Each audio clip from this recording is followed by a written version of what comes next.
Gostaram do nosso samba de Schumann? Eu fiquei encantada. E eu vou dizer uma coisa para vocês. Ouçam mais de uma vez quando vocês gostam. Aliás, ouçam muitas vezes.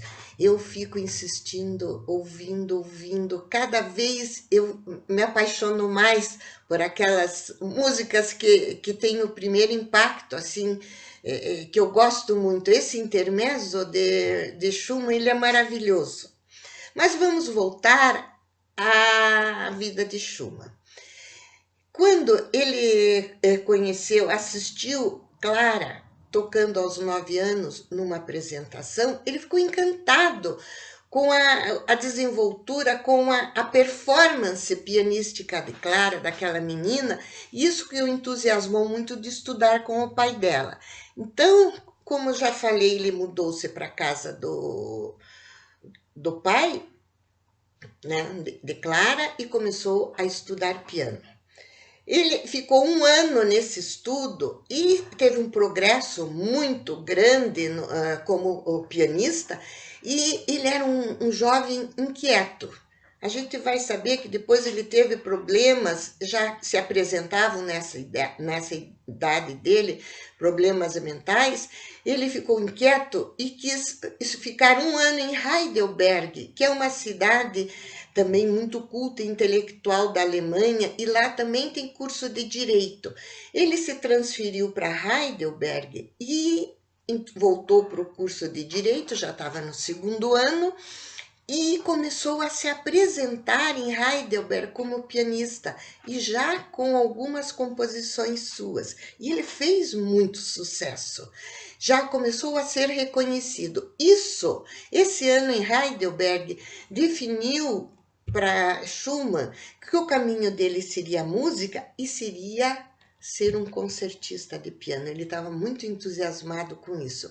Ele conseguiu permissão de sua mãe de voltar para Leipzig, abandonar o curso de direito e se dedicar para se formar um concertista. Voltou para a casa do professor Wieck e fez um plano que em 4 meses ele estaria pronto para uma carreira de concertista. Um pouco impetuoso e animado demais. O que existia nessa época? Um aparelho, o quiroplasto Leguier, construído por um francês. É um aparelho, vocês vão ver a foto aqui no vídeo, que servia para fortalecer os dedos. Vamos nos lembrar que nós estamos no ano de 1830. Chopin já está em Paris como o maior também professor da época de piano, e compondo os seus estudos e desenvolvendo em seus alunos a independência dos dedos. Ele criou até um dedilhado especial. Era a nova técnica de tocar o piano, um piano já aperfeiçoado e já se tornando a grande atração. Chopin, Liszt, nós vamos ver Schumann lá na Mendelssohn, já tinha sido um grande pianista, já era um grande pianista, e Schumann com esse desejo, principalmente porque ele também assistiu Paganini e ficou maravilhado e quis fazer no piano como Liszt quis também fazer o que Paganini fazia. Então, ele, por conta própria, pegou esse aparelho que o professor Wieck usava em alguns alunos, mas com muita parcimônia. Mas o temperamento e o interior de Schumann era tudo para já, tudo rápido, obsessivo, intenso. Ele começou a usar o aparelho principalmente para fortificar o 4º dedo. Essa era a intenção desse aparelho.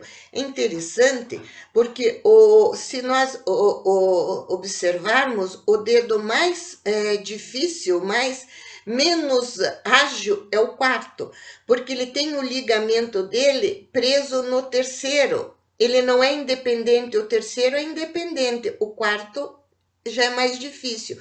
E ele também compartilha um ligamento com o quinto. No punho, o ligamento do quarto está junto com o quinto. Isso são assuntos, vamos dizer, médicos que eu nem quero entrar nisso porque eu não tenho esse conhecimento. Mas esses detalhes são importantes para o pianista. Quarto dedo é um dedo problemático. E Schumann ficou insistindo, insistindo, a ponto de machucar o dedo e inutilizar a mão por causa desse aparelho. Lesou a mão e acabou o sonho dele de ser pianista concertista. Nem preciso reforçar que ele teve uma crise depressiva muito forte. E são essas crises alternadas de depressão e superação e euforia que vão nortear a vida de Schumann a partir, né, dos seus 18 anos, 20 anos, até a sua morte. Então, ele vai se voltar somente para a composição. E nos próximos, como eu falei, 10 anos, ele vai se dedicar a composições para piano solo, que era um instrumento que ele amava muito. E nós vamos ouvir uma peça também composta nessa época, que é uma peça composta por 13 pequenas peças. Vocês vejam que essas composições de Schumann estão bem assim dentro da nova estética do romantismo, das novas ideias de romantismo. Essas peças curtas, pequenas. Chopin já veio com isso, aliás, Schubert, Chopin, Mendelssohn, porque eram nos pequenos encontros literários que proliferaram na Alemanha os salões literários e musicais para a expansão e a solidificação da cultura alemã. E Schumann estava dentro desse pensamento. Na época de Mendelssohn, a tia-avó dela, Sarah Levi, desenvolvia e dirigia em Berlim o mais importante salão literário musical que durou décadas. E esses salões, essas sociedades musicais em Leipzig tinham muitas também. Então, para essas ocasiões, para esses lugares, os compositores estavam compondo essas peças curtas, uma delícia de ouvir. Então, vamos voltar às cenas infantis. Ele vai colocar, Schumann, as suas lembranças de infância. É interessante reforçar para vocês que as composições de Schumann vão buscar as expressões poéticas na interpretação, no som musical. Beethoven abriu a nova ideia de utilizar a música instrumental para transmitir ideias filosóficas, mensagens, pensamentos, mas a expressão poética é Schumann que vai trazer. E é assim que a gente deve ouvir essas obras de Schumann com melodias maravilhosas, buscando a expressão poética. Nós vamos ouvir agora uma das grandes intérpretes de Schumann, que é a argentina Marta Argerich. E eu escolhi para vocês uma das peças da Cenas Infantis. A número 1, de terras e povos estrangeiros. Muito delicada, muita gentileza e melodia maravilhosa que nós vamos ouvir com essa grande pianista.